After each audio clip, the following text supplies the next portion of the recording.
The movie begins with an old man dragging a young woman by her hair through a street that appears to be part of an uninhabited neighborhood. Now we flash back to a group of young people, 2 men and a woman, trying to rob a mansion. One of them stops the alarm before it goes off.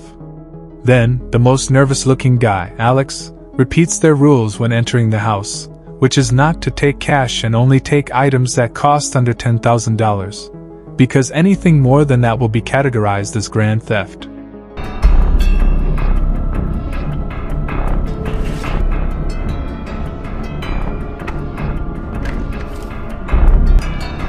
Okay, let's get out of here. After successfully stealing the items, they made a quick exit. Before leaving, however, they reactivated the alarm and broke the front door window, which would activate the alarm sound as they fled. Later, they drove their car, smoked marijuana and chatted. Alex began to tell the other 2 about their friend leaving town. They looked incredulous, saying everyone was leaving Detroit. They even planned to go to California after the next robbery, with no plans to return. The girl named Roxy tells Alex to come with them, but he says he can't leave his father. They dropped him off at his house. Alex then entered and went straight to his father's study, where he opened a drawer and returned the key from the house they had just robbed. It turns out that his father works in home security. The third man, called Money, goes to fence the items they got in the robbery and doesn't get as much as he expected. He argues a bit with the man who bought the items from him, but the man tells him that if he wants money, he should steal money. He also gave him tips on a new job. Money told all these things to his friends. It was a house belonging to a lone veteran, guarded by the man's restless father, and was in an abandoned part of town. That didn't make the other 2 believe him, so Money explained why they had to rob him. Apparently, the vet's daughter was hit on by a rich girl and her family gave her at least $300,000 in cash. Roxy was more receptive to the idea than Alex. She was worried about the consequences of taking that kind of money, both for them and her father's company. She walked away. We don't do cash. Above 10K, it's major larceny. That means 10 years if we get caught. We're not doing this one. Give us the fucking keys, man. We'll fucking do it. Alex!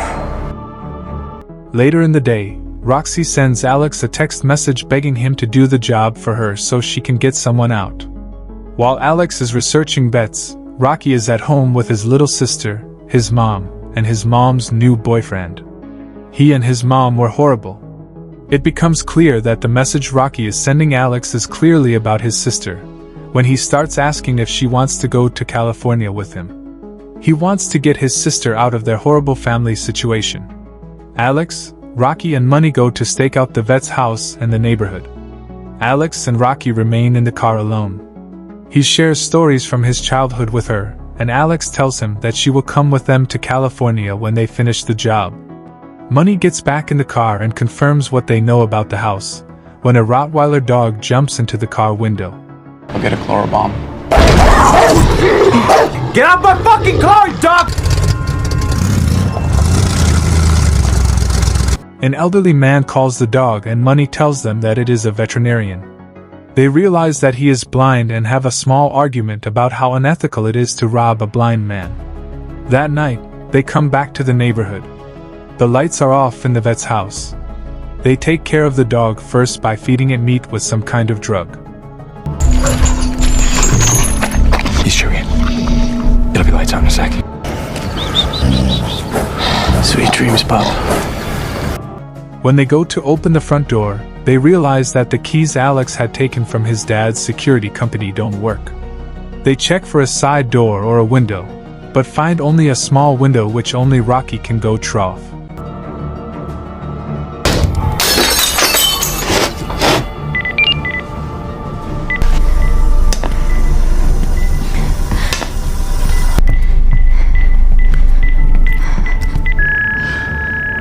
She enters the house and manages to stop the alarm with a remote that Alex gives her.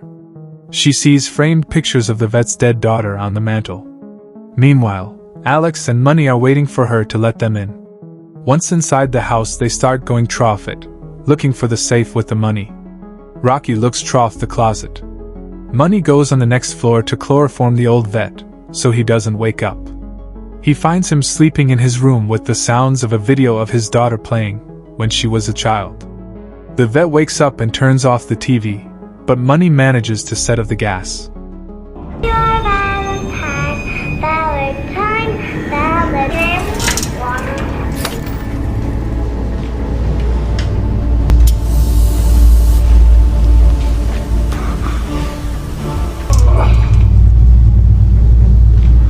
Done.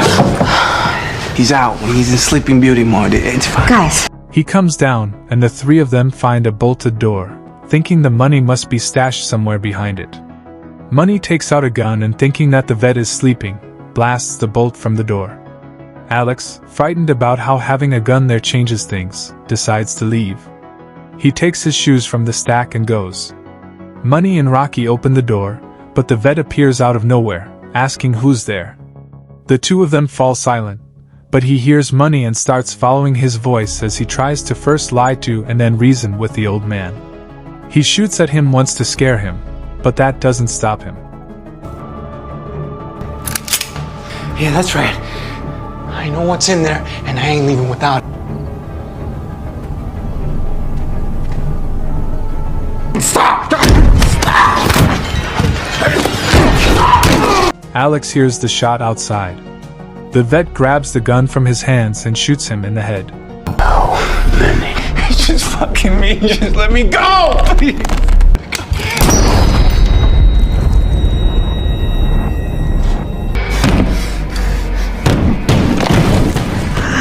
He doesn't know the girl is there too. She hides in the closet.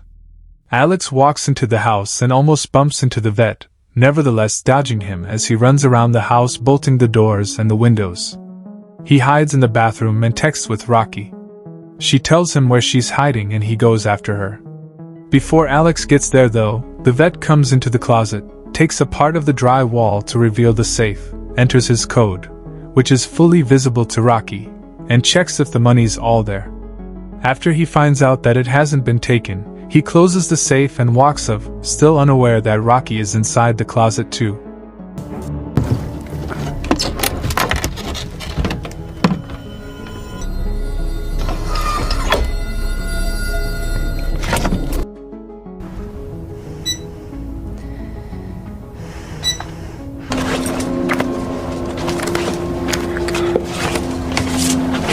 Alex comes in the closet and suggests they should call the cops. Rocky disagrees. She opens the safe and takes the money, to his surprise.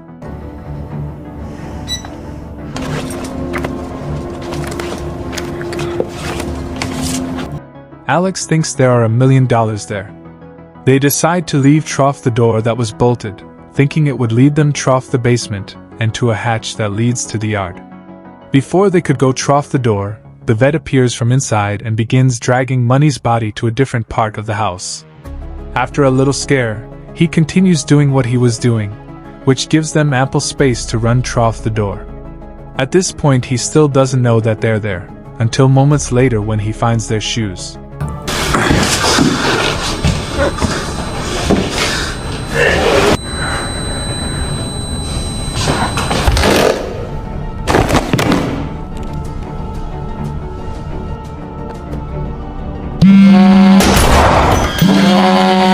He goes to check on the safe and realizes the money is gone.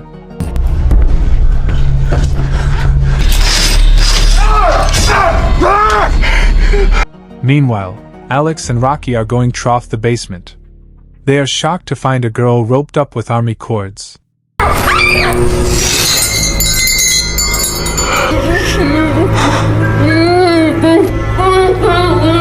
The moment she moves, a ring attached to her notifies the vet that there is something going on in the basement. While there, Alex and Rocky find out that the girl is the same one that ran over his daughter. Rocky decides to help her, no matter what she had done. They try to go off the basement hatch, but the vet is waiting for them in front of it and starts shooting. He kills the girl that killed his daughter.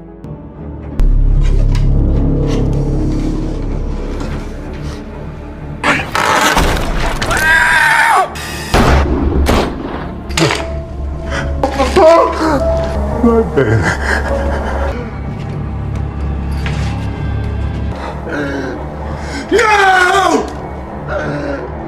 As Alex and Rocky are running, the vet is calling to his baby, saying that his baby is dead, while holding the body of the dead girl. He then chases after them in the huge basement, after he turns off the electricity. Since they are also blinded in a way, he almost manages to catch them and strangle Alex, but the guy escapes with Rocky again.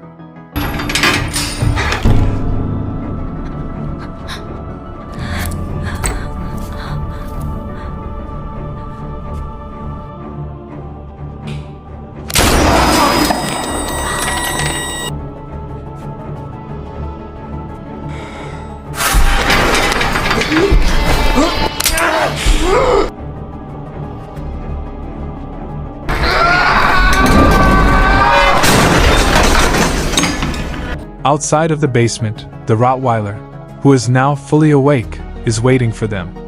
The dog chases after them on the second floor and corners them in one of the rooms. The windows there are barred and it seems that they have no way to escape. Meanwhile, the vet catches up to them and is outside of the room with his dog and a gun.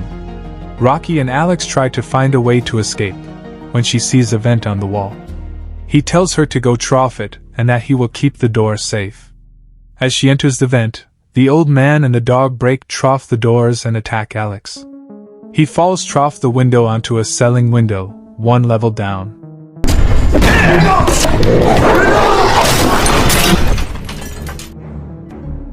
Back at the room, the dog follows Rocky in the vent by her smell and chases after her trough the shaft. She jumps into a vertical shaft to escape it.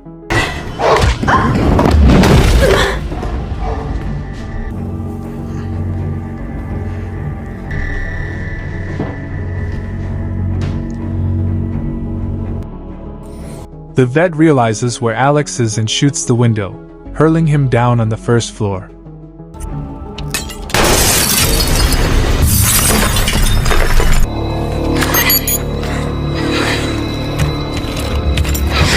Alex runs again, but he catches up to him in the room where he keeps his gardening tools and where he had stashed Money's body.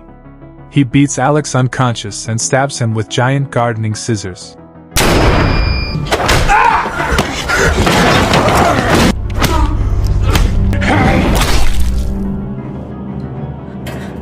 Rocky wakes up in the shaft, hurt and in pain. She starts crawling trough the vents again when she spots two openings, one going down in the house and the other outside the house. As she tries to break trough the bars at the opening leading outside of the house, the vet grabs her from the other one. Rocky wakes up in the basement. She's tied up the same way as the other girl was. The vet is there, and she begs him to let her go, saying she won't tell anyone about the girl. He explains, however, that holding the girl in the basement wasn't about torture or punishment for what she had done to his daughter. It was his crazy idea that, since she took his child from him, it would only be fair she should give him a child in return. He'd been holding her there because she was pregnant with his baby. With his insane logic, he comes to the conclusion that Rocky is to blame for her death, and she should be held accountable. In the meantime, Alex wakes up. The vet hadn't stabbed him, but Money's body. He tricks the dog into the room and locks it in. Then, he unlocks the front door. Back in the basement, the vet is heating something up. He tells Rocky that she would now have to bear his child in the girl's stead. But since he's not a rapist, he wouldn't force himself on her, just his sperm. It's revealed that he was heating up his sperm, so he could inject it in her.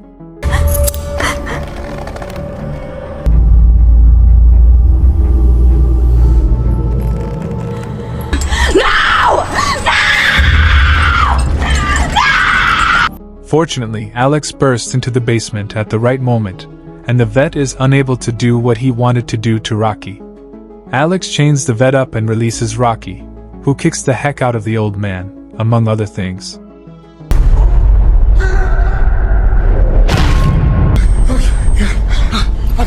Did he hurt you? Alex tells Rocky that calling the police now is out of the question, that they should just leave the vet chained up in the basement. What you came for? I'll take it. Get out of my house! The two of them take the money and leave the basement, going to the front door. After the incident, Rocky was sitting with his sister at the airport bar.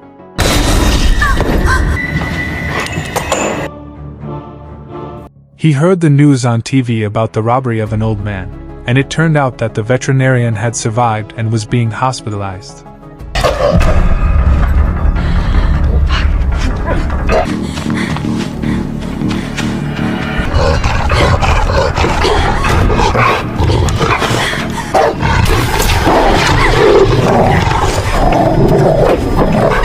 But in the news, he only mentioned that there were 2 robbers who entered his house. But he managed to defend himself and finish off the 2 robbers. He also did not mention that his money was missing. This of course confused Rocky, why the old man did not mention him, even though all the money was in Rocky's hands. Finally, Rocky was free to live his best life with his sister in California. Maybe.